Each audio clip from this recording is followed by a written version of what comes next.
تو میں کہتی ہوں منموہن سنگھ کے جو 5 ورکنگ گروپس کی جو رپورٹ ہے، مجھے لگتا ہے ہمارے وزیر اعظم ہو یا ہمارے وزیر داخلہ ہو یا کوئی اور ہو جو بھی ان کی پالیسی دیکھتے ہیں، اجیت دوول صاحب ہو، ان کو وہ گروپس کی رپورٹ دیکھنی چاہیے. تو ان کو جموں کشمیر میں کانفیڈنس بلڈنگ میجرز کے حوالے سے، جموں کشمیر کے مسئلے کے حل کے حوالے سے ایک صاف راستہ ملے گا. آخر میں یہی کہنا چاہتی ہوں کہ ہم لوگ، پورے ملک کے لوگ، ڈاکٹر منموہن سنگھ کو، ان کی کمی کو محسوس کریں گے. اور مجھے لگتا ہے کہ ڈاکٹر منموہن سنگھ ان وزیر اعظم میں سے بہت کم ایسے وزیر اعظم ہوئے جنہوں نے اتنا کچھ کیا ہو اس ملک کے لیے، یہاں کے غریبوں کے لیے. آج فری راشن دیتی ہے تو یہ اسکیم کس نے لائی؟ یہ قانون کس نے بنایا؟ ڈاکٹر منموہن سنگھ کے وقت میں. منریگا کا ہے جہاں آپ کو 100 دن کا روزگار دینا ہے غریبوں کو، کس نے لایا؟ ڈاکٹر منموہن سنگھ نے.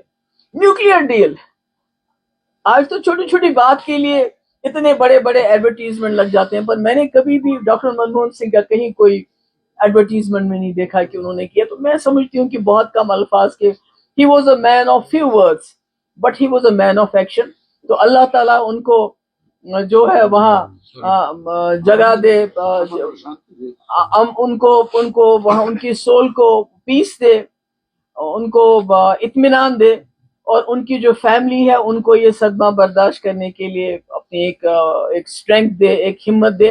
اور ہم یہ کہنا چاہتی ہوں کہ ہم ڈاکٹر منموہن سنگھ کو ہمیشہ ان کی اچھائی، ان کے کاموں کے لیے، اور ان کی خاص کر ان کی نرم لہجے کے لیے یاد کریں گے. بہت بہت. جو ہمارے اس وقت کے پرائم منسٹر ہیں وہ بھی کہتے ہیں کہ میں بہت غریب گھر سے تعلق رکھتا ہوں، مگر ڈاکٹر منموہن سنگھ صاحب اس سے بھی زیادہ غریب گھر سے تعلق رکھتے تھے. لاہور میں 15 کلومیٹر روز اس اسکول کے لیے پیدل جاتے تھے، اور ان کو اپنی قابلیت کے بنیاد پہ ان کو اسکالرشپس ملی، ہارورڈ چلے گئے، اور اس کے بعد وہ اس ملک کے سیڑھی بس سیڑھی پرائم منسٹر بنے. اور جہاں تک جموں کشمیر کے حوالے سے آپ بات کر رہے تھے، جموں کشمیر کے مسئلے کو وہ دل سے حل کرنا چاہتے تھے. ان کی ایک تمنا تھی کہ میں پاکستان کے ساتھ، جموں کشمیر کے لوگوں کے ساتھ مل کے وہاں جا کے، کیونکہ وہ جانا چاہتے تھے، ان کا گھر تھا وہاں. مگر مودی جی کا ایک ایسا پولیٹیکل بیک گراؤنڈ ہے کہ وہ اٹھ کے چلے گئے.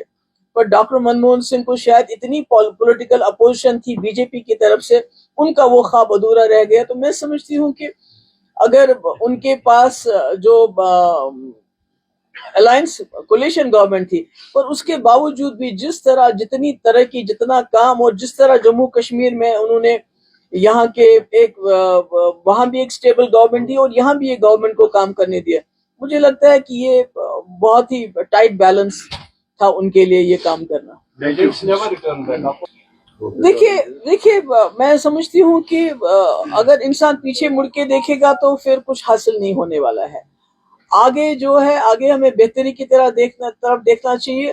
اور جب تک کوئی تکلیف ہو، جب تک تکلیف ہوگی آپ نے اس کا علاج کرنا ہے. آپ اس کو وقتی طور پہ دبا سکتے ہیں، اس بیمار کا چیخنا چلانا بند کر سکتے ہیں، اس کو بے ہوشی کی دوا دے سکتے ہیں، مگر جب تک تکلیف ہے اس کا علاج آج کل پرسوں ورسوں ڈھونڈنا پڑتا ہے.